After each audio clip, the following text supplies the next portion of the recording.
Жек Лондоны зохиол Саран хөндөй 21-р хэсэг. Саксон тэдний тарьсан ногоо жимснээ бод жимснээ модон дотор бүхэл бүтэн цаг тэнхтээ туйлын олон шин зүйл үзэж шин санаа бодол төрөх тул түүний учрыг олох гэж мартахгүй хичээн санан явлаа. Биэлж гисэн харж ажиж яриаг нь сонирхон чагнах боловч илүү их сонирхож байгаагаар нь Саксоныг авгатай голцоо ярилцуулан өөрөө ганц нэг юм асууж байлаа.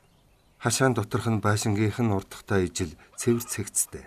Энэ авгай шууныхаа аж ахуйг бас үзүүлв. Шуу тижих тусгай байранд нь цас шиг цавцгаан цэсмийн хэдэн зуун жижиг дахиа байна. Цаагаан Лекхорн гэдэг үйлдвэрийн дахиада энэ жил надад хичнээн их орлого өгсөн гэж санана. Би дахиаг өндөглөхөө болохтой зэрэг тэжээхэн болдог. Саксон морины талаар би чамд иймэрхүү юм хэлж байсан шүү дээ гэж бил хажуунаас нь хэлв. Бэдэг дахиаг хэдий үед надад илүү ашигтайг харж тэжээдэг. Ингэдэг улс энэ хавьда тонцоо юм л да. Манай дахиа өвлийн цагт өндгөлдөг. Тэр үед шувуу өндгөлхөн болж өндөгний үн онцгой их нэмэгддэг цаг шүү дээ. Манайхаас өндөг тогтмол авдаг хүмүүс би намайг өдөрт нь гарсан шинэ өндөг нийлүүлнэ гэж тэд надад 10 ширхэг бүрт захын үнээс 10% илүү өгдөг юм гэд биелийг хяламхийн харахад манер хөмсгөө зангидсан хэвээр өөр юм бодсоор байхаж. Та юу бодов? Бас л таалагдахгүй байна уу? Биэл толгой дахин. Тийм ээ, тэгж санагдаж байна. Хүн бүхэн өндөгөө өдөрт нь худалддаг бол танахыг захын үнээс 10% илүү авахгүй. Бүгд хуучин хэвээр л болно шүү дээ. Тэгвэл бүх өндөг нэг л өдрийнх байх болно. Үүнийг бүү мартаарай. Бүгд гэж Мортимер авга шаргуур хэлв. Харин Саксон бид хоёрт ямар ч холбогдолгүй юм. Энэ талаар боцоор авгаад эцэст нь олох шиг боллоо. Та онол баримт хоёулангийнх нь тухай ярьж байна. Захын үнийн 10% гэдэг чинь Саксон бид хоёрт онол байна. Тэгвэл бид хоёрт өндөгч байхгүй, дахиач байхгүй, дахиа өржүүлэх газар ч байхгүй, дахиа өндгөөнд дарах байрч байхгүй. Энэ бол баримт гэхэд авга өргөцсөн янзтай толгой дохив. Өөр бас таалагдахгүй юм байх шиг бололтой. Чухам юу гэдгийг хэлж хараахан чадахгүй юм. Өхөр гахаан пүнз нохооны үүрийг хүртэл үзүүлжээ. Тэдгээр нь жижигвтер боловч эзэн авгаан ярьж байгаагаар чамлалтгүй орлоготой ажээ. Перс муур, гахаа, Шотланд тайг, Жерс үйлдвэрийн үнэ, авсан үн, олсон орлогын сонсохоос манай хоёр залуу зочих шиг болж байлаа. Жерс үнэ нэхээс үг борлуулдаг тусгай зах зээлтэйгээр үл барам орон нутгийн хамгийн сайн үйлдвэрийн үнэний сүүнээс өөрийнхөө үнэний 1 кварц үг 5 цент илүү үнэтэй зардаг аж. Жимсэн хүртэл өчигдрийн айлынхаас ондоо байхыг биэл шууд ажигласан агаад Мортимер авга нэлээд олон давуу талыг дурдан зааж өгөхөд ихэнхийг ойлгоогүй боловч тийм юм байлгүй гэж үгэнд нэтгэжээ. Дараа нь аж ахуйнхаа бас нэг салбар гэж гэрээр бэлдээд захиалагчдаа дэндүү өндөр үнээр зардаг янз бүрийн чанмал жимсэн үзүүлв. Манай хоёр Сэрэн усрынхын сүлжмэл эвтэйхэн сандал дээр суух бөгөөд тэднийх бэлдмэл жимсээ Сан Хосе дахь язгууртны клуб, шилдэг ресторанд борлуулж их үн хүргэсэн тухай яриаг нь сонсов. Чанмал жимсээ ресторан, клубын зуучны газрын эздэд аваачиж үзүүлэн ухуулж ятгахсаар онцгой гэсэн нэртэй болгож үйлчлүүлэгч хүмүүст элдвэр магтан зарлаж хамгийн гол нь эдний жимс оролцсон бүх тансаг эдээний үнийг нэмэгдүүлж чадсан байх юм. Энэ мэтэр ярьж байхад биелийнүүд дахин нурмаахыг авгаа хараад дуугүй болон хэрххийг азантал Саксон та эхнээс нь дахиад ярихгүй юу гэв. Манайд оройн хоол унд идэж уух юм бол ярьж болох байна гэж Мортимер авга хэлэхэд Бэл илт дурамчхан байх боловч Саксон тгийг гэлээ. Ингээд авга цааш нь ярив. Би хотод төрж өссөн хүн болохоор эхлээд хөдөөний аж ахуй огт мэддэггүй байлаа. Хөдөө газар гэдгийг чинь хүн амархаар очдог газар л гэж боддог байж. Харин Аршан, уул, далай тэнгисийг нь илүү сонирхдаг байсан юм. Би Донкастрын номын сангийн ахлах номын санчаар олон жил ажилласан. Бараг бүх насаа номын дунд өнгөрөөсөн хүн юм шүү. Дараа нь Мортимер гэдэг хүнтэй суусан. Нөхөр маань бас л номын хүн. Сан Мигелийн их сургуулийн профессор байсан юм. Олон жил өвчнөд ороогдож нас барахт нь би амжиргаагүй үлдсэн. Даатгалынх нь хэдэн мөнгөнд хөрж байж өр ширийн дарс юмдаг. Сэтгэлээр бүр унаж, үхтлэн ядарч зүдрээд ямар ч хэрэггүй хүн болж хувирхан тэр. Харин $5,000 үлдээд байхдаа удаан бодож цаг үрэлгүй хөдөө гарч амьдрахаар шийдсэн юм. Энд цаг уур сайхан, сан хосёгоос холгүй, таранбайн эцсийн буудал эндээс хагас байр. Тэгээд энэ газрыг худалдаж авсан юм. 2,000-ын бэлэн төлөөд 2,000-ын цов олж төлөх болсон. Нэг гаагийн $200 авсан юм да. 20 га байх нэ гэж Саксон дуалдав. Даанч жижигхэн газар юм гэж Билл хэлв.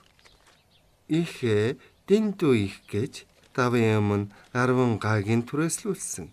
Одоо ч түрээсэнд байгаа. Үлдээж авсан 10 гаага яах их учраа олохгүй их удсан шүү. Одоо л харин газар маань багдаж байгаа юм шиг санагдаж байна. Та энэ 10 гаагасаа олдог ашгаараа 2 ажилчныхаа хамт дайггүй амьдраад байна гэж юу? Гэж Билл асуувал Мортимер авгаа гараас авчин инээд алдаж. За тэгвэл гэж бай. Би чинь олон жил номын санч байсан болохоор ном сайн мэднэ. Тэгээд анхлан энэ асуудлын талаар бичсэн номыг бараг бүгдийг уншаад хөдөө аж ахуйн хамгийн сайн сэтгүүл сонин захиаллаа. Та энэ 10 га газраас 2 ажилчныхаа хамт амжирг олдог гэдэгт итгэхгүй байх шиг байна та. Би ярьж өгье. Би 2 биш 4 ажилчинтай. 10 гаагаар тэр 4-ийг тэжээх ёстой. Тэжээч байгаагаар барахгүй. Бас Аннаг, охиныг бас өргөж авсан нэг ачаач тэжээж байгаа юм шүү дээ. Анна манай гэрийн аж ахуйг эрхэлдэг юм. Ялангуяа жимсгний улиралд хинээс ч илүү тустай хүн. Билвсэн шивэд авгаа байгаа юм. Охин нь сургуульд явна. Эхтээ бас туслана. Ингэхээр 10 гаа минь 20 гаагийнхаа оронд манай гэр орон бүх ажил алба сайн үйлдвэрийн хэдэн малыг элбэг тэжээж байгаа юм шүү дээ. Португал хүмүүсийн тухай холбооч ярьж байсныг санаж. Саксон 10 байна уу хэдэн га байх нь ямар хамаатай юм? Таны эрдэм мэдлэгийн ачаар ийм болсон байна. Та чи нэг андахгүй байгаа л та гэв. Яг үнэн хонгор минь толгойтой бодолтой хүн хөдөө аж ахуйд амжилт гаргаж чадахын нотолгоо мөн дөө. Газар их өгөөмөр гэдгийг хэзээд санаж яваарай. Эзнээсээ ч өгөөмөр байхыг шаарддаг юм. Тэгтэл хуучин цагийн үзэлтэй Америк хүн үүнийг огт мэддэггүй юм. Ухаан зарах хэрэгтэй. Гол нь энэ. Тийм хуучирсан бодолтой эзэн газраа бордох шаардлагатай болоход сайн муу үнэтэй хямд бордооны аль нэг хэрэгтэйг бодохгүй. Мэдэж авах юмсан гэж Саксон хэлв. Би өөрийнхөө мэдэж байгаа бүхнийг хэлж өгнө. Харин та их ятарсан байх. Хөл чинь хүртэл хазганаж байгаа харагдсан. Дотгошоо орцгоё. Юм чинь яг байж л байг. Чааныг явуулаад авах болчихъя. Гоо сайхан дэгжин юмд төрөлхийн дуртай Саксонд тэднийх нэг ёсондоо урд хожид үзээгүй сайхан айл санагджээ. Дунд зэргийн чадaltaй айлд урд нь орж ир үзээгүй байсан болохоор эдний дороод үтсэн зүйл өөрийнх нь санаж байснаас огтоор хол давуу байлаа. Залуу эмэгтэй нүд сэргэж юм бүхнийг анхааралтай ажиглан буйг мэдсэн Мортимер авгаа гэр орно бүгдийг нь их л дуртай танилцуулж гарлаа. Зочдоо гайхуулах гэсэн мэтэр бүгдийг өөрийн гараар хийсэн, шалаа хүртэл өөрөө бутсан, номын тавир дархалсан, хуучин эдлэл зардаг газраас авсан, төсөлтөй хуучин сандлагч өөрөө янзалсан гэж ярьлаа. Билл хөгшин залуу 2 эмэгтэй араас ай архан дагаж яв. Билл бие барилгүй их тайван байж хоол идэх зураач алдаа хийсэнгүй. Тэр 2 маань зарцтай айлд анх удаа хооллож буй хэрэгвэлээ. Дараа жил манайхаар гийчлэн ирвэл тэр үед бэлэн болох зочныхоо өрөөнд та 2-ыг оруулахсан.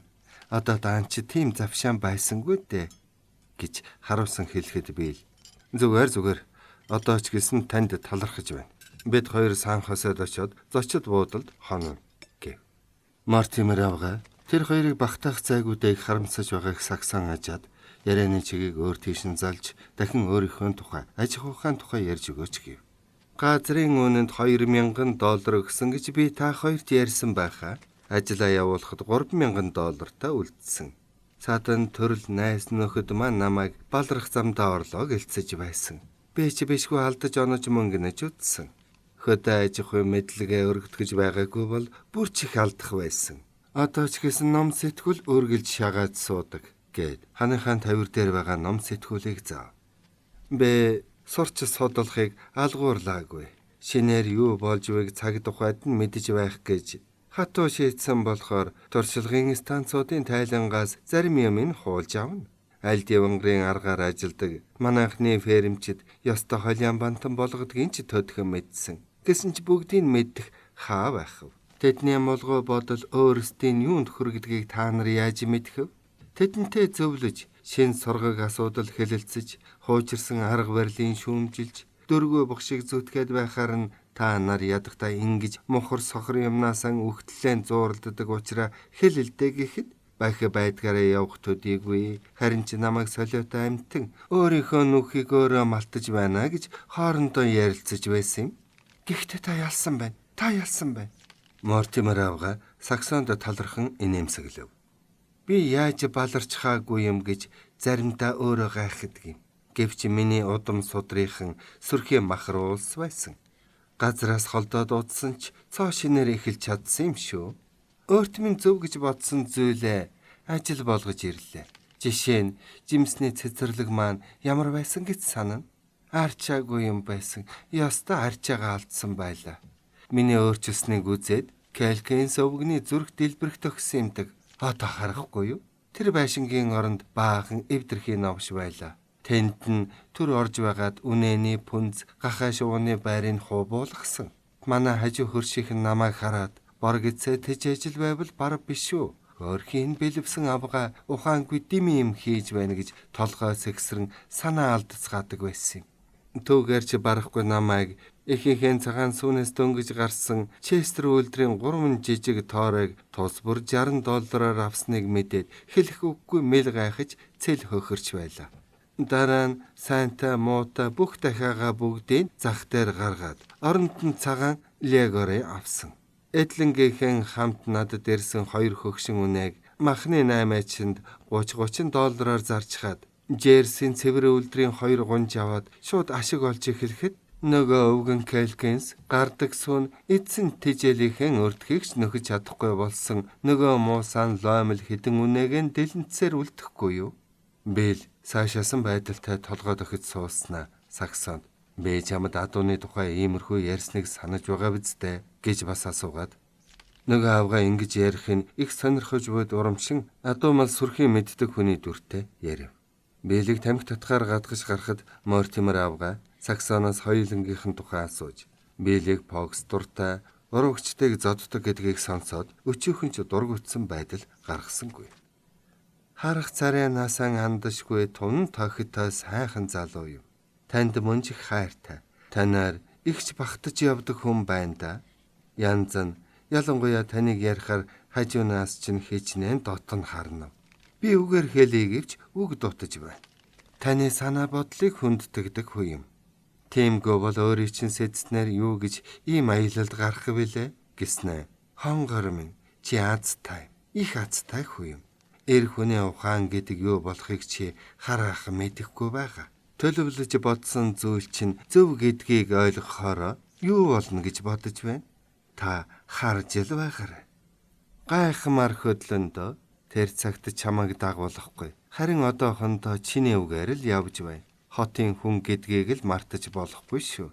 Дассан амьдралаас нь хүн дэрүүлнэ гэдэг амаргүй. Тэр маань ч гэсэн хотоос залхсан хүн.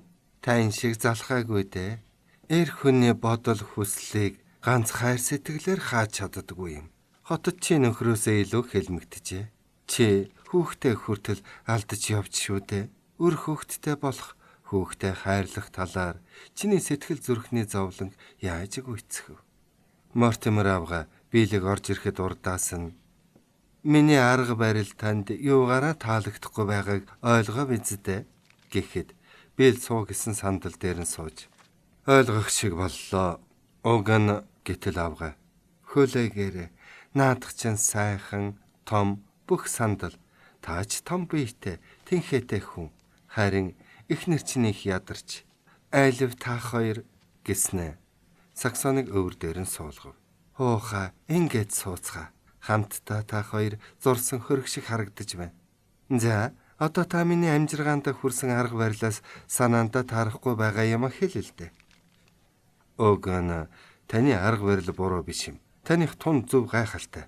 Харин бид хоёрт л таарахгүй санагдаад байна. Бид хоёрт ингэх бололцоо байхгүй. Танд давуу тал олон байж, таныг номын санч, нөхрийг танд профессор гэдгийг мэддэг тань л баян хүмүүс байсан байна.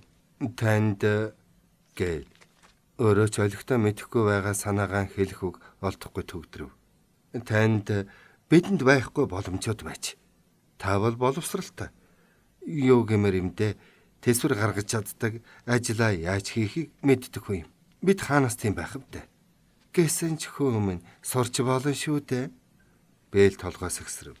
Үгүй, та намайг ойлгосонгүй. Жишээ нь би тань шиг чанмал жимсээ аваад нөгөө хэнцэр зочид буудлын ерөнхий бойдоо дээр очлоо гэж бодъё. Намайг албан тасалгаанд норонгууд тэр хүн ямар амтан ороод ирвэ гэж гайхна. Бэж барьцаалдаад зэв хөрсөндөө дэм юм хэлчихнэ. Ийм байдалтай ажил бүтэхгүй шүү дээ. Тэр хүн намайг нүүрнийхээ үснээс ч гүйцэд салаагүй зэрлэг хүн гэж бодлоо гэж би бодно. Тэгэхээр юун жимсний наймаа ярихдаа мантаа болно шүү дээ. Цаашилбал ялимгүй юмнаас намайг царайчлаг гэж байгаа болгоонч. Харин өөрөө царайчлаг гэж бодогдоод биш болно. Тийм үү? Миний хүмүүжил тийм юм чинь яах чаргалах. Ингэж мөчөргсөр байгаад жимсээ борлуулахдаа мантаа болно. Таны хэлдэг үнэн. Гэвч та ямар ч худалдаачин хөрөнгөтэй хүний нүдэнд дулаан харагдах ийм их нэртэй байна. Тэдний аль нь ч ийм хүний үгийг дуугүй сонсон. Би л гайхан нүд нь ялталцав. Би ямар нэг буруу юм хэлчих вэ гэж авга инээж асуулаа. Тиймэрхүү ажилд эхнэрийнхээ говцгэлэн ашиглах бодол надад одоохондоо хараахан байхгүй гэж манер ууртай хэлв. Тийм ээ, энэ таны төмөн зөв. Та хоёр хуучин цагийн Америк бодлын хүмүүс юм. Тэгээд орчин үеэс 50-аад жил хоцорж яваач нь гайволж байна да. Тэгсэн атлаа орчин үеийн амьдралын яг гүн дунд ороод ирсэн байдаг. Тун гайхалтай санагдана. Тайгад 20 жил унтаж хоцроод тосгондоо буцаад очиход таних юм юу ч үлдээгүй байлаа гэдэг Вашингтон Ирвингийн зохиолын Rip Van Winkle-тэй та их төслөө байна. Дороотж яваа манай энэ зуунд залуу ирэм хоёр хөнжил пүүгээгээ үүрээд их хотоос гарч хөдөө очиж газар олж авна гэх хүн хаана байна? Та хоёрын тариг толгойд манай тариаланчдын бодол санаа тэр аяараа шигдээстэй байна. Та хоёр чинь урдийн цагт нар шингэх газраас цаана оршдог өрн зүгийн нутаг орон хүрнэ гээд үхэр тэргээ хөллөөд алсын замд гарч байсан тийм хүмүүсийн удам юм. Эх эцэг өвгөд эмгэд чинь яг тийм улс байсан байж таарна. Мөрий тавьсан ч бэлэн байна. Саксоны нүд бүрсэргэж бэлийн харц зөөлрөөд явчихв. Би ч өөрөө тийм хүмүүсийн удам. Эмээ маань донорын хэсэгт явж байгаад амьд мэд үлдсэн цөөн хүний нэг юм гинлээ. Миний өвөө Джейсон Витни бүрээ хошууг таарч соономд гарсан босолгод оролцож явсан хүн. Джон Маршалыг Сетэрэгээс алдуулах үед Монтерейд байж, Сан Францискогийн нэг гудамж түүний нэрмжтэй байдаг юм. Бэл хажуунаас нь метр гудамжийг мэднэ. Витний гудамж гэдэг Russian Hill-ийн тэр хавьд байдаг. Саксоны ээж бас илчилгүй эрэм талыг туулсан хүн юм шүү дээ гэв. Билийн өвөө эмээ хоёр нь индианчуудад алагдсан. Эцэг нь бүр жааханда Индианы гарт ороод сүйдээ цагаан хүмүүс чөлөөлж авч. Нэрээ ч мэдэхгүй байж Робертс гэдэг хүн үржилж авсан юм гинлээ гэж Саксон хэлв. Яалаа гинэ? Хүүхдүүд минь тэгвэл бид чинь баг хамаатан садан улс болох нь гэж Мортимер авга баярлаад. Даанч та хоёроос хуучин цагийн байдал ханхлаад байсан юм. Юм бүхэн түргэн хувирдаг манай энэ эрен үед даанч хөөрхи мартагдчихтэй. Би номын санд бүртгэл хөтөлж байсан болохоор өөрснийхөө өнгөрсөн үеийг гоц сонирхож тэр үед холбогдолтой бүх ном судрыг уншсан гэд Бэлийг зааж. Таны бүр тодруулбал таны эцгийн нэр түүхэнд оржээ. Одоо л саналаа. Бэнкфордын түүхэнд бүгдийг бичсэн байдаг. Танай эцэгтэй чинь хамт явсан тэр хүмүүсийг Модоковгийнхан дайрсан. Хөсг нь 18 чингэлэг тэргэс бүрдэж байсан. Ганц эцэг чинь амьд үлдсэн. Нялх байсан болохоор юу болсныг мэдээгүй. Хожим цагаан арстны отрядын дарга үрчилж авсан гэж байдаг юм гэхэд Бэл. Яг үнэн Модоковгтон гэсэн. Цагаан хүмүүс Орегон орохоор явж байсан болол та. Бүгд алуулсан. Харин та Саксоныхийн тухай юм мэдх юм биш үз? Тэр үед шүлэг бичдэг байсан гинлээ. Хэвлэгдэж байсан болов уу? Сан Хосегийн хуучин сонинуудад танд цээжэр мэдэх шүлэг байна уу? Байна. Нэг нь ингэж эхэлдэг юм. Эола дагны уяхан ятга адил урлагийн тэнгэр уян яруу дуулан Калифорни уужим тал нутаг хариудан цуурай хадаа дуугарна. Эн чин яагаад ч юм миний мэдэх бадаг байх чинь гэж Мортимер аавга бодлогошрон хэлэхэд Саксон тэнд бас өөр нэг шүлэг байсан ингэж эхэлдэг. Цугларсан олноос бүсгүй дайчин алслахад суварсан баримл гэрэл туяанд умсан байв. Ногоохон оронгоор өвч чимгэлсэн вак. Эсэхэ Пандор хоёрч хөдөлгөөнгүй зогсноо. Цааш нь иймэрхүү янзаар л битсэн байдаг. Миний санаанд хагас л орж байна. Миний аавд зориулсан шүлгүүд байсан. Тийм. Хайр дурлалын шүлэг. Би саналаа. За байз юу билээ дээ гэд авга аманда хэсэг аялснаа. Жав хаалаг цогцсон бидэрт нь толботоод хэнхтэг цээж нь эрдэнэс шиг ялтган хурын адил сүүдэр туя хослон наадна. Би ээжи чинь нэрийг санахгүй байгаа ч гэсэн энэ бидэрт нь толботоод гэсэн үг санаанд үлдэжээ. Дэйси гэдэг байсан. Мортимер аавга мартснаа гэнэт санаа бололтой. Үгүй ээ, диэл гэж байсан юм гэж залруулав. Түүнийг юусоо тэгж дууддаг байсан. Тэгвэл шүлэгнийхээ дор тэгжил бичдэг байж. Овог бүтэн нэр нь хингэж байсан бол Дэйси Виллибраун. Мортимер аавга номынхаа тавир руу очиж эгэл зотон дааван гадартай зузаан ном гаргаж ирэв. Энэ бол өнгөрсөн үеийн архивас гэдэг эмхтгэл. Тэр үед сонинд гарч байсан шилдэг сайн шүлгүүдийг ч энд оруулсан байдаг юм. Аавга гарчгийн түргэн уншиж байснаа нүд нь нэг зүйл дээр тусав. Тэгээд би андураагүй байна. Диэл Виллибраун гэж байна да. 10 шүлэг байна шүү.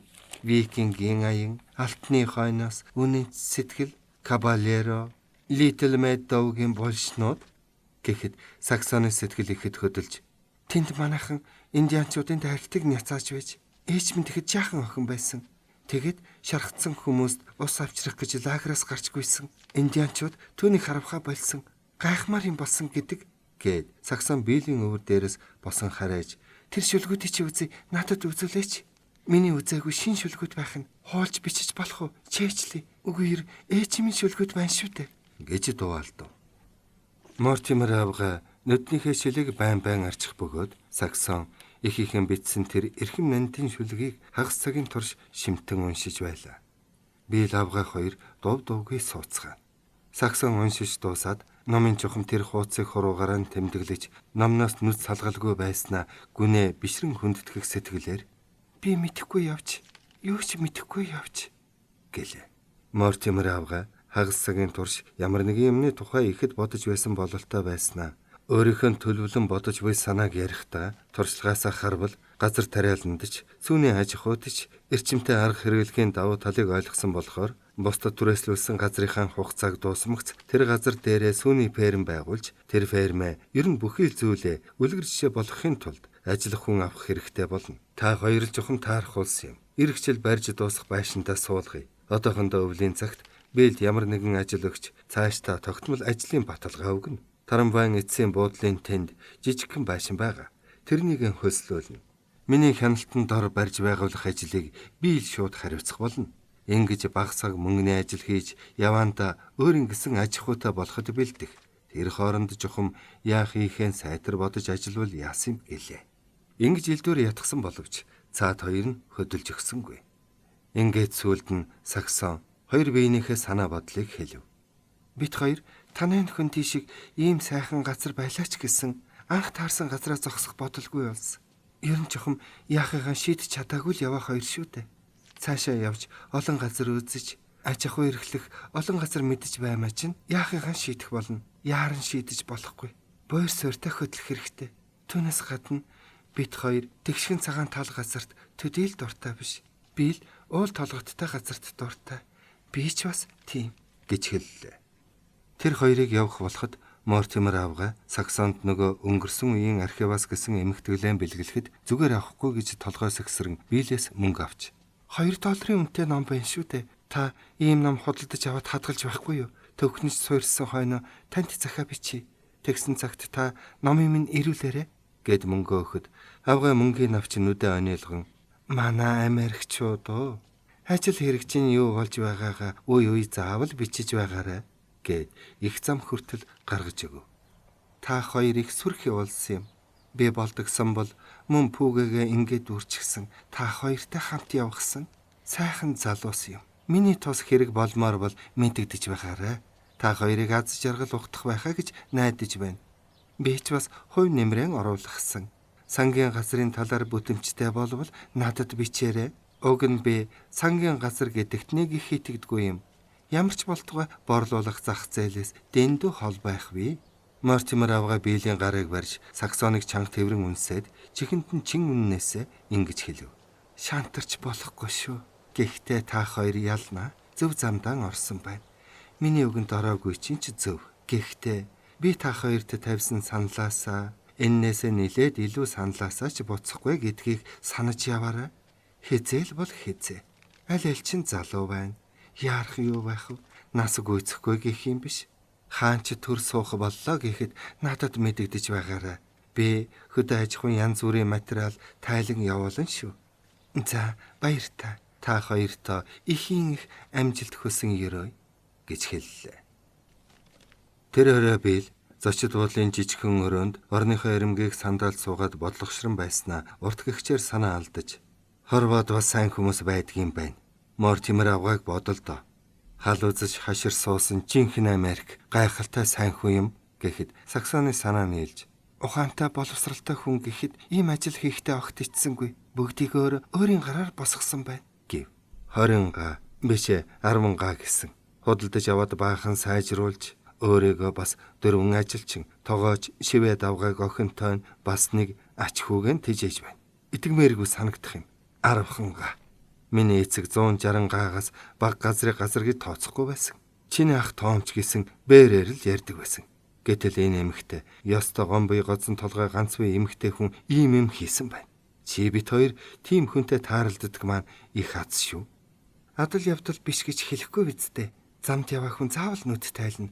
Маргааш бас юу болохыг одоо хэлж чадахгүй. Сан Хосегийн барааг харах юмсан гэж их ядарч явсан цагта энэ авгаатай уулзлаа шүү дээ. Тим хүнтэй таарлдана гэж огт бодоогүй явсан. Бид хоёрыг энэ муусайн тэнүүлчихэд гэж огт бодсонгүй. Гэр орныхын цэвэр нямба тохилгийг яа. Шалан дээр нь бүртгийгч хог үзэгдэхгүй. Өрөө таслахаг тэгж гоё тогтой цастгийг тэднийхээс л үзлээ. Сайхан үнэртэйг яа гэж Бил магтаалд нь нэмэрлэв. Харин тийм эмгтээчүүдийн сэтгүүлд уур амьсгалыг бий болгох гэж нэрлэдэг юм байна лээ. Өөрт юг тэгж хэлдгийг ойлгохгүй байлаа. Мортимер авгаан байшинд говцсгэлэн тоглог байдлын уур амьсгал зонхилж байна гэж хэлж үнэхээр болно. Чиний хатгамал тайл адил автар юм да. Энэ бол хүн биеэ цэмцгэр сайхан байлгаж сурсны дараах алхам юм. Тэгэхээр мөн байшин нь мөн цэвэр цэмцгэр сайхан байх ёстой. Саксон өөрийн гэлсэн байшинтай бол тийм байж болно. Харин гаднаас хүн суулгадаг байранд тийм байж болохгүй. Тийм байшин анхнаасаа хөслөх гэж барьдаггүй байх. Харин тэр авгаан байшин их үнэтэй босоогүй нийлхэн байна. Гол нь үнэнтэй биш. Яаж барьсан гэдэгт айл байна. Орсон мод нь банз дүнзний ямар ч агуулгаас худалдаж авч болох хамгийн жирийн материал байдаг шүү. Пайн гудамжинд байдаг манай тэр байшингийн материалч гэсэн мөн тийм байсан хэрнээ байшин барьсан арга нь ондоо. Би сайн тайлбарлаж чадахгүй байна. Гэхдээ чи миний юу хэлэх гэж байгааг өөрөө ойлгож байгаа шүү дээ. Саксон саяхан ярилцаж байгаад орхисон тоглог өрөөний тухай бодож байсан болохоор бодлогошронгүй. Тийм ээ, хамгийн гол нь гэв. Маргааш өглөө нь манай хоёр эрт хөдөлж Сан Хосегийн дүүргөрж Сан Хуан, Монтерио хүрэх замыг хайж эхлэв. Саксоны хөл холгож доголох нь улам ихслээ. Өсгөд нь цэврээ өсөрч хагараад гуталтай холгон их л зовж явлаа. Бил хөл холгоход яадаг тухай эцгийнхээ зааж өгч байсныг санаад махны мохлогт орж 5 центээр хоньны өөх худалдаж авч ирээд Саксонд "За, чимэн хөлдөө энэ өөхнөөс түрхэд гутлаа эвтэйхэн өмсөн шүү. Хотоос гарч байхад тухтайхан хий. Хэд хоног хийх төр ажил олддгсан бол явхаа хэдэн өдөр хойшлуулж хөл их чинээд гихсэн. Олохыг л бодъё."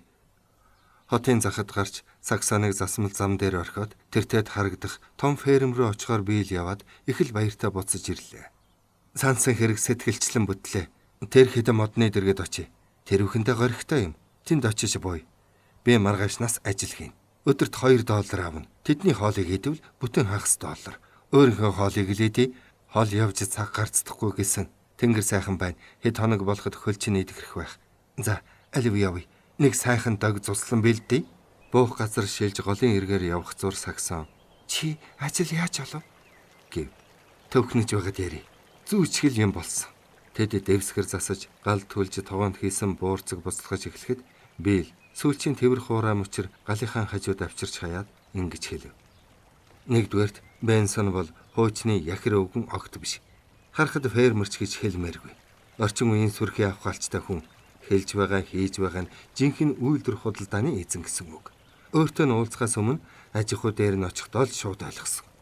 Тэр чи намайг хэдхэн хормын дотор гадна доторгүй мэд болол та. Газар хагалж чаддгүй гэлээ, чадна гэлээ. Моринд хэр зэрэгүү гэж байна. Би жүчээнд өссөн хүн шүү дээ гэлээ. Миний араас машинуудын хамт 4 морь хөлсөн нэг жууз явж байсныг санаж байна уу? Намайг яг тэгж хэлэхэд тэр жууз хашаанд орж ирж байлаа. Дөрөвснийг ч чадахгүй гэж санаандгүй мэт асууж байна. Чадхаар барах уу? Андсанд ч ойдлын машинд ч юм уу? Эргдэг тоглоомонд ч хөлжөхөд харж болно шүү гэлээ. Тэр хүн шуудал за тэгвэл суу жолоо бэр. Тэр сарвчийг харж байна уу? Баруун гар талаар нь тойрч очоод ар талаас нь буулгахаар зогсоо гэлээ. Үнэн дээр тэр сарвчийг тойрох хялбаргүй харагдав. Дугуйны мөрийг ажиглахад зүүн гар талаар нь тойрдог юм байна лээ. Харин надаар хос тойролт 8 тоорхон юм хэлгсэн. Нэг талаас нь хашааны болон нөгөөгөөс нь сарвчны болон. Тэгжил тойрох ёстой байлаа. Зам дээр баахан шивх хасгачгаад арилгаж амжаагүй байгааг нь хэлэх үү гэсэн ч би жишимчгүй зогсож байлаа. Тэр их чин жолоогоо надад өгөөд сэмхэн жуумалцах нь энэ юугаал чадав гэж бодоо биз. Тэр хүн өөрөө л авч чадахгүй байсан нь гарцаагүй. Би мордныхын занг огт мэдэхгүй ч гэсэн хөдлөхтөө юр үүртэж түүртэйгүй. Чи харж байсан ч болоосаа би шууд нөгөө шивхэн дайруулан явхад зөв талын морь сарвчны ханыг арай шүрхсэнгүй. Буруу талын дугуй бол хашааны өнцгийн талаас 5-6 ямхын зайтай өнгөрлөө шүү дээ. Өөрөөр яах чарга байсангүй. Тэдний морь үнэхээр сайхан амьтд юм а. Амын татад зогсооход урд талын 2 морь бөксөөрө газар суух шахан яг л зогс гэсэн газар зогслоо. Бенсон. За би таныг авъя. Аргагүй сурамгаа байна гэсэн. Би хэнэггүй царайлан. Энэ зэрэг бол гайгүй л дээ. Харин надаар жинхэнэ хэцүү юм хийлэхгүй юм уу гэхэд тэр хүн инээмсэглэж байна лээ. Бодвол ойлгоо биз. Та ажиллаа тун сайн мэдэж байна. Би морьдоо хэр баргийн хүнд өгдөггүй хүн шүү. Харин та ингэж тэнэх ёсгүй хүн юм. Сайн ажилчин байна. Замаасаа төөрчтэй. За яах вэ? Миний морьдоор газар хагал маргааш эхлээрэ гэсэн. Ухаантай хүн юм уу гэтэл бас тийм биш. Газар хагалж чаддаг эсхийг минь шалгаж мэдээгүй шүү дээ. Саксон буурцаг Бил кофе бэлтэн тавив. Тэр нь дэлгэсэн бүтээлэг дээрх төмөр савтай элсэн чихэр, лаацтай сүү, зүссэн давстай мах шанцай, улаан лойл, талах, буурцагтай халуун шүл, аягтай цай байгааг хараад гараа хавсран өчигдөр оройныхтой огттой салга, өчигдөр орой чи бид хоёрт яг л номонд гардаг шиг юм тохиолдсон шүү. Надтай хамт загас барьсан чаалгүй зөвл юм хэлжтэй. Өчигдөрхөн хичнээн гой сайхан байшинд хичнээн сайхан юм зэхүүлээд байлаа. Гэтэл одоо хараач. Бид хоёр Оклендд 1000 жил суулаач гэсэн Мортимер авгаа шиг тийм эмгтээтэй таарлахгүй. Хорвоод тийм айл амьдардаг гэдгийг ч зөдлөхгүй байсан биз. Аяллаа дөнгөж эхлэхдээ ийм юм болж байгаа юм чинь бодол та Бил гэв. Бил тариалангийн талбайд 3 өдөр ажиллажээ. Анжисны аргыг сайн олж сурлаа. Газар хагалах чинь бодсноос хамаагүй сонин ажил байна гэхэд Саксон дотроо баярлжээ. Урамтай ажил гэж үнэнтэй бодоогүй. Гэтэл газар хагалах чинь хачин сайхан юм. Хөлийн булчин сайжруулдаг юм байна. Тэрэгчин хүний хөл муудах гээд байдаг юм шүү дээ. Хэрэг би боксын бэлтгэл хийх болвол газар хагалах л ёстой юм байна. Газрын хөрсийг эргүүлж байхад өнөр танар нь хүртэл хичнээн сайхан гэж санана. Нэг их сайхан хоол өнөртөх шиг болно. Өдөржин цэвэр агаарч явж газрын зузаан тос тааварлсан мэт хөрс эргүүлж явах сайхан юм. Морд нь ухаантай, дадсан ажиллаа хүнээс дутахгүй мэдэж байх шиг байна. Бенсонид муу морь гэж юу байхгүй бололтой гэж ярив. Сүүлчийн өдөр нь тэнгэр хар үлээр бүрхэж чигдаа зүүн өмнөөс хүчтэй салхилж нэг үгээр хэлэхэд өвөл цагийн борооны үе эхлэх бүх шинж тэмдэг бүрдэж байлаа. Бил орой ажлаас бууж ирэхдээ хуучин жаахан бэржин хавчирч хүнжил дэвсгэрээ борооноос хаацалахын тулд түүнийгээ жааз модонд татлаа. Зүүн гарын чигчи хуруу хөн дөрлөж байна. Энэ хуруу хэд хоног зовоолоо идэ татсан шиг байна. Өргөс орсон байх, өргөс нь олдож өгөхгүй юм гэж Саксонд үннээ хэлжээ. Бил тэнгэр муухай ажиллахаас өмнө бэлтэх гэж голын нөгөө эрэг дээрх эвдэрхий хаягдсан сарвчнаас хуг татаж авсан хэдэн банзыг игнүүлэн тавьж дээр нь баахан хуурай устуулаад бүтээлгэн дэвсэв. Өнөөх дэвтсэн бэржинхээ Олсны тасархай төмөр утсаар бэхлэн тогтоожээ. Бороо тусалж эхлэхэд Саксон их баярлаж, харин биелж ишимчгүй байв. Хуруу их өвдөж байна гэх боловч аль аль нь яах ухаанаа олохгүй дэмэл цэцэрхэн. Гэтэл идээлж буй болол та. Ганц хуруутаж байгаа юм болов уу гэж Саксон тааж ядна. Юу юм бол? Үнэндээ мэдх юм алга. Кэд авган хуруу бас ингэж байсныг санаж байна. Би даанч жаахан байж ямар тач чихчи хуруул гэж байсан. Соруулдаг тууц тавиад бас нэг тос түрхсэн билүү. Идээлж байгаад хумс нь ундгийн. Хуруу нь удалгүй идгэж шинэ хумс ургадаг юм. Халуун талхаар хөхөлий гэхэд би л өглөө болоход өвчин амтах байлгүйгээд талхаар хөхөөсөнгүй. Би л унт чадахгүй байгааг Саксон зүрмэлх хоорондоо мэдэж их зов. Хэдэн хормын дараа гинэт хүчтэй залхи сүрдэхийн борооны ус бэржинхийн шавхуртахад би л аяархан ёолох дуулджээ. Саксон үндийж нэг гараараа дух чамархайг нь бацлаа. Нойр нь хөрөхгүй ид дандаа ингэдэг аж. Дахин зүрмлээс хэрсэн нь салхи борооноос цочсон биш харин би л тэсхийн аргагүй өвдөж мэдгэдэггүйц хичээвч дал мөрөн дагжин чичирхээлж хав харанхуйд тухай банзанд наахад сөхөрсөн байлаа. Гар янгнэж өвдөд болтгүй. Яасан золиг вэ? Шүднэс чи 7 дор юм. За их гайгүй биз. Бэржинх маань лурагдаж орхихгүй бол яамаа. Өг дээдс минь ямар байсныг л бодох хэрэгтэй. Баавгад хөлнийхөө мах ясанд нь хүртэл хүү татуулсан нэг нөхрийнхөө хамт эцэг ма хойлохнаа байж үтсэн л юм гэнлээ. Хөрөх газар нь яагачгүй байхад хүнсэн дууссан байж. Нөгөө хүнээ морь унуулад явхад цаатах нь 2-3 удаа ухаан алдахаар нь ядаад морин дээр нь хүлчээ. Тэгээд 5-7 хоног явсан. Тийм бэрхийг давсан юм гинлээ. Джекин Ли яасан гэлээ. Боо алдаад баруун гараад зад авахуулахад анчны гөлгүй хай гэхийн завдалгүй 3 хороог нь идчихсэн юм гэсэн. Джек намагтай газар гав ганцаараа байсан гэж байгаа. Гэж бовтнаа. Салхи гинэт хүчтэй өвлөж, асрын осрыг тасалж, нүдэрмхийн зурд бэржинхийн дээрээс нь унгаад дараагийн агшинд юутай хийтэн хийсгэн алгуулахад манай хоёр бороонд зохиулж, Саксонч Джекингийн тухай яриг цааш сонсох боломжгүй болов. Яах ч аргалах, хэцөтгөн юм хумаава тэр сарвчанд очие гэж биелхэлв. Хоёул уяр бороонд хав харанхуйд уг сарвчанд очих замдаа хад чулуутай газар хатчин бүдцсээр голын өвдөгцөө усанд 2 шудаа оржээ. Тэр муу хуучин сарвч шүүр шанах шиг гойчих боловч тусаалгүй газрыг нолоод норсон бүтээлгээ хуурай газар дэвсэв. Гэвч бээлийн хуруу өвдөж Саксон бүр уйлан барж унтуулах санаатай духын бүхэл цаг илж оролдоод одоо л намтлаа хэмээн илгээ болон дуг хийх гэгт нь дахиад л сэрж явна. Саксон хэдийгээр өөрөө норж даарч хөрч байсан боловч түүнийгээ зовж тарчлахгүй байвал шүн нойргүй хонсон ч хамаагүй санагдана. Бараг цагаар шүн дунд өнгөрч байхад тэр сарвчанд гинэт нэг хүн орж ирээд цахилгаан дэнлүүний гэрэл тусхан би л тэр хоёрыг олж хараад баригдвоо наашаа гараад ир хэмээн хэрцгий дуугаар хашгирав. Би л өндийн суулаа. Нүдэн гэлбад юу ч харагдсангүй. Дэнлүү барьсан хүн ойрцоор түрүүчийнхэн тавьсан шаардлагыг давтаж байв. Юу хүн бэ гэж би л хашгирахад нөгөө хүн "Би байна. Энд яаж таварцгалахыг чинь үзүүлээд өгье" гэв. Хүний дуу ойрхон нэг алхмын төдий зай сонсогдох боловч нүд гэлбад юу ч харагдахгүй байв. Нөгөө хүн товчлуураа байнга дарахаас залхуурахтаа нэг унтраач нэг асааж байв. "За төргөл гараад ир. Наад новшнуудаа хумиж бариад араас дагаад та хоёртой мөнгөнөж байх заваалга. Чи юун хүн байж чөтгөр авах гэж" хэмээн би л уурлан хашгирахад нөгөө итгэхэд "Бэнд хэн цагтаа алив явъя. Та бид нар яах гээд байгаа юм? Та нар надад хэрэгтэй, хоёулаа хэрэгтэй." Яалаа гэж. "Тэнмэл уучраас алив төргөл. Та нараас болж би шүнжин гадаа зогсож чадахгүй." Тийм үү. Чи ирсэн газар луга буцаа тонил. Би тэнүүлч биш, ажилчин хүн гэж би л уцаарлаа. "Тэмч байж болно, өгөөж байж болно. Энэ тугаагаа чи өглөө шүүгч ньюс баамар тэл. Чи муу хамаатай мал чамайг дагаад явна гэж бодож байна уу? Чи наад гэрлээ өөр лүгэ харуул. Чиний наад нүүр царайлахгүй юм чинь харъя. Намайг аваач гинэ. Одоо намайгүй. Мөч бүтэн дээрээ тонилсон чинь дээр байх шүү." "Байлта, тавшир биелнэ. Хэрвээ шугаа гарахад хэрэггүй. Ингэж ба шорон торгол төвг юм болно" гэж Саксон гуйлаа. "Юу та чи наад хүүгнийхээ үгэн дор. Энэ миний ихнэр. Та аятайхан харьцсан дээр байх шүү. Аминдаа хайртай бол чи одоох эндээс тонил. Чам шиг танхаа юмнуудыг бишгүй үдсэн толгой шүү. Үнэмшүүлээд өгөх арга биш үү? Ийм арга үдсэн үү? Гэд Дэнлүүнийхээ гэрлийг хажуу тийш болгоход гар буу барьсан гар нь биегөө салан юм шиг харагдав.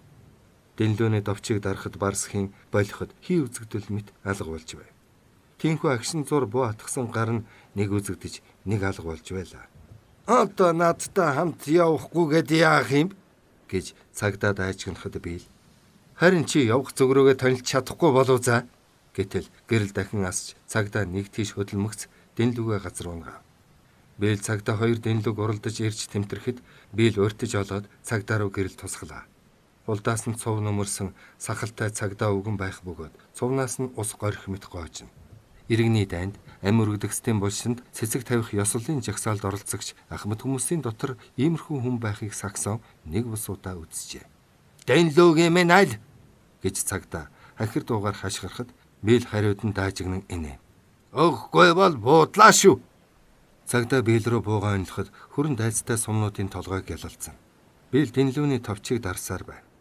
За чи юм сахалтай өмхий хүрэн ялзарсан алимч буудах зөрөхгүй байж юу гинэ? Та нарыг мэдэхгүй биш. Ядарч зүдэрсэн амьтдад арслан барс шиг мөртөө жинхэнэ чадaltaй эр хүн үзвэл таг болоод туулаа шиг бут бургас руугаа зүгэлдэг хулчгаруу ч үү дээ. Аль явнавш минь буудахгүй илэнцгээ хүлээгээд байгаа юм. Дөрвтойхон өшгөлвөл чи сүлээ хавчаад зугтан шүү дээ гэд бийл хэлсэн үгэндээ эзэн болохоор эндээс бошуухан танил гэв. Саксон цагдаагийн айжууг хараад өөрийн ирэхгүй инээчгэв. Чи наад Дэнлүүгээ өгөөд миний хойноос дагаад яв гэж би чамд сүүлчийн удаа хэлж байна шүү. Өгөөвөл дор чин нам буудлаа шүү гэж цагдаа шүд зүүн зандрав. Саксон биелийн төлөө айлсан боловч цагдаа нэгэнт буудаж чадахгүйг мэдээд тайвширв. Харин нөхрийнхөө ирэлхэг зоригтод дахин бишрэв. Харанхуйд нүүр нь харагдахгүй ч гэсэн өмнө нь өнөөх 3 Ирландтай зодолтсон шиг ямар ч айд сандарсан шинжгүй дажгүй байгаа гэдэгт хатуу итгэж байлаа. Би хүн алж үзээгүй биш үдсэн хуучин цэрэг шүү. Хүний цуснаас айхаа болсон хүн шүү гэж цагдаа занал хэлэн хэлв. Мөрөөрөө байгаа эгэлжирийн хүмүүсийг элдвэрд оромжилж байхасаа яасан ч хичдэггүй юм гэж Саксон хэлэхэд тэр хүн сая л та нарт энд хонох эрх байхгүй. Энэ бол та нарын сарвч биш. Та нар хууль зорчиж байна. Хууль зорчсон хүнийг шорон суулгадаг юм шүү дээ. Энэ сарвчанд унтсан цөөнгүү тэнүүлчийг би сарын хугацаанд шоронд хийлгсэн хүн дээ. Энэ бол тэдэнд өрх болдог газар. Би та нарыг сайн ажигласан. Аюул та хүмүүс гэж мэдсэн гэд бийл рүү эргэж. Та надтай бишгүүл дэмээ донгослоо. Үгэн дороо сайн дураараа явах хүн үгүй юу гэхэд бийл хөгшин адсаг минь би чамд хэлэх үгээ хэлье. Нэгд чи бид хоёрыг эндээс авч явна гэж бүү горд. Хоёр тэгвэл бид хоёр энэ шөнийг энд л өнгөрөөн гэв. Дэнлүү өгөөдөх гэж цагдаа шийдэмгий шаардлаа. Болдоо сахалт минь битгий ажилдаад бай. Танил харин энэ муу Дэнлүүгээ тэр шавар дотроос аваарай гэд бийл өөдрөө гэрэл тусганга Дэнлүүгийн шидэв. Хав харанхуй болж цагдаач галзуу мэт уурандаа шүдэ шажгинтал зууд сонсогдов. За чи одоо буудал да. Юу болох нь харъя л да гэж бийл хашгирав. Саксон түүний гарыг олж барин багталтайгаар атгав. Цагдаа зансаар амандаа нэг юм бовтно. Юу гинэ? Чи бас байсаар л байна уу? Хүү сахалт надад чалчаа үгээ тат. Бушуухан тонлохгүй бол аваад чичхэн шүү чамайг. Дахиад хурч ирвэл яахыг үзүүлээд өгнө гайгүй. Зайл бушуул гэж бийл сүрхий хашгичин занлаа. Усан шуурган дунд дахиад юм сонсогдсонгүй. Бийл тамхиа ороо. Тамхи хасан шүдэн зурхтаа сарвчанд өөр хинч байхгүйг бийл үзээд инээд алдан. Ууран давхрууга мартчихж одоо л чинэрч байх чинь гэхэд Саксон түүнийг хэвтүүлж духыг бас илж эхлэв. Өглөө хүртэл эндэл бай. Үүрц аймагт санхосод очиж нэг өрөөнд орж халуун хоолунд идэж угаад эмийн сангаас боох түрхэх хэрэгтэй юмнууд авъя гэхэд бийл бенсон яахав гэж тэнэгэлзэв. Хотоос уцтаж орхи. 5 цент орох юм чинь уцтай юм байна лээ. Би харсан. Хурууч нь өвдөөгүй байлаа ч гэсэн энэ бороонд чи газар яаж хаглах юм? Хоёулаа өвчнөө идгэх хэрэгтэй. Тэнгэр зохиртол миний өсгийч зүгээр болох байх. Тэгэд цаашаа хөдлөе гэж Саксон хэлв. 21-р хэсэг төгсөн.